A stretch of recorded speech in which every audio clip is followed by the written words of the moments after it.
السلام علیکم ورحمۃ اللہ وبرکاتہ۔ ناظرین، اصلاح معاشرے کی مہم میں آپ کا استقبال کیا جا رہا ہے۔ ناظرین، دولت دے تو اس پر اللہ کا شکر ادا کریں اور ایسے کاموں میں خرچ کریں جس سے اللہ خوش ہوتا ہو۔ معاشرے میں ایک طبقہ ایسا بھی ہے جو اپنی ناک اونچی رکھنے کے لیے مال کو اس طرح لٹاتا ہے کہ عقل سلیم رکھنے والا کبھی بھی ایسا نہیں کر سکتا۔ آپ دیکھ رہے ہیں کہ ان کے پاس مال و دولت کی کوئی حیثیت نہیں ہے، کس طرح مال کی ناقدری اور اسراف کر رہے ہیں۔ اللہ تبارک و تعالی کا فرمان ہے سورہ اعراف آیت نمبر 31 میں، اور کھاؤ پیو بے جا خرچ نہ کرو، اللہ اسراف کرنے والوں کو پسند نہیں کرتا ہے۔ اسی طرح بنی اسرائیل آیت نمبر 26 اور 27 میں اللہ فرماتا ہے، اور رشتہ داروں کو بھی ان کا حق ادا کرو، مسکین و مسافر کو بھی ان کا حق ادا کرو، فضول خرچی نہ کرو۔ فضول خرچ لوگ شیطان کے بھائی ہیں اور شیطان اپنے رب کا بڑا ہی ناشکرا ہے۔ اسی طرح سورہ فرقان آیت نمبر 66 میں فرماتا ہے، اور وہ لوگ جب خرچ کرتے ہیں تو نہ فضول خرچی کرتے ہیں نہ تنگی کرتے ہیں، بلکہ ان کا خرچ افراط اور تفریط کے درمیان اعتدال پر ہوتا ہے۔ ناظرین، پیارے نبی صلی اللہ علیہ وسلم کا فرمان ہے، حضرت عبداللہ بن عمرو بن عاص رضی اللہ تعالیٰ عنہ کہتے ہیں کہ اللہ کے رسول صلی اللہ علیہ وسلم نے فرمایا، کھاؤ پیو صدقہ کرو اور پہنو، بشرطے کہ اس میں اسراف یا تکبر کی آمیزش نہ ہو۔ یہ بخاری کی روایت ہے۔ اسی طرح ابن ماجہ کی روایت ہے، اس میں اللہ کے رسول صلی اللہ علیہ وسلم کہتے ہیں کہ اگر کوئی لقمہ ہاتھ سے گر بھی جائے تو اسے بھی پونچھ کر جھاڑ کر صاف کر کے کھاؤ۔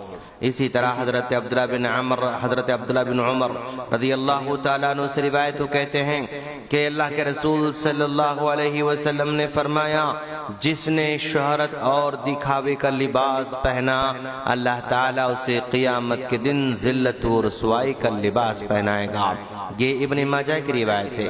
اسی طرح اور ایک عبداللہ بن عمر رضی اللہ تعالیٰ عنہ سے روایت ہے، وہ کہتے ہیں کہ اللہ کے رسول صلی اللہ علیہ وسلم نے فرمایا، کھاؤ پیو صدقہ کرو اور پہنو، البتہ فضول خرچی نہ ہو اور تکبر نہ ہو۔ ناظرین، صرف جائز امور کی بات ہی نہیں بلکہ آپ نے نیک کاموں میں بھی غلو کو پسند نہیں فرمایا۔ آپ صلی اللہ علیہ وسلم وضو اور غسل میں بھی پانی کے خرچ میں احتیاط برتتے تھے، اور جتنا پانی غسل اور وضو کے لیے کافی ہو جاتا اسی پر اکتفا کر لیتے تھے۔ یہی وجہ ہے کہ فضول خرچی اور اسراف نے ہمارے معاشرے اور ہمارے سماج اور معاشرے کو تباہ کر کے رکھ دیا ہے۔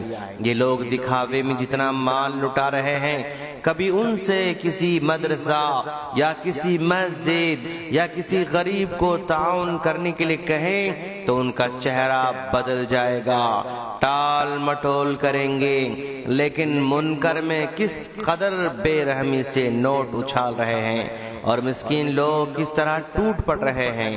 اگر ان اصحاب مال کو اللہ کا خوف ہوتا تو یہ نوبت نہیں آتی، انہیں اللہ سے ڈرنا ہوگا۔ یہ کیا یہ نہیں کہا جا سکتا کہ یہ سب ناک اونچی رکھنے کے لیے کیا جا رہا ہے؟ کیا یہ نہیں کہا جا سکتا کہ یہ ساری کی ساری ریاکاری ہے؟ کیا یہ نہیں کہا جا سکتا کہ یہ مال کی توہین ہے؟ کیا یہ نہیں کہا جا سکتا کہ اس میں مسکینوں کی توہین ہے؟ کیا یہ نہیں کہا جا سکتا کہ اس سے مسلم معاشرے کی تباہی ہے؟ کیا یہ نہیں کہا جا سکتا کہ اس میں اللہ کی کھلی نافرمانی ہے؟ کاش یہ لوگ جتنا مال راستوں میں اچھال رہے ہیں، اس مال سے غریبوں کو کپڑے بناتے تو ایک بڑی تعداد کو کپڑے پہناتے اور ان کی دعا ملتی۔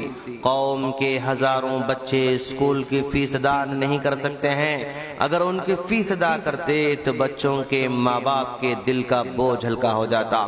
اسی ضائع کیے جانے والے مال سے کئی لڑکیوں کا نکاح ہو سکتا تھا۔ زندگی بھر وہ لڑکیاں احسان کو یاد رکھتی اور دعا دیا کرتی تھیں۔ قوم کے کتنے پروجیکٹس ہیں جو مال کا تقاضا کرتے ہیں لیکن اسے مال دینے والا کوئی نہیں ہے، وہاں تعاون کرنے والا کوئی نہیں ہے، لیکن ان بیچاروں کو نہ شعور ہے نہ عقل ہے۔ اللہ تعالیٰ نے مال تو دیا ہے لیکن عقل سے محروم رکھا ہے، پتہ نہیں ہے کس کی بات مانیں گے، پتہ نہیں ہے کب مانیں گے، کیسے مانیں گے، اور اللہ نے جو نعمت دے رکھی ہے اس کا استعمال، اس کا صحیح استعمال کب کریں گے؟ اگر اس کا صحیح استعمال کرتے ہوئے قوم ملت کی خدمت کریں تو یقیناً یہ آخرت کا توشہ بن سکتا ہے۔ ہم اللہ سے دعا کرتے ہیں کہ باری تعالیٰ ان مالداروں کو سمجھتا فرما اور دین کی سمجھتا فرما۔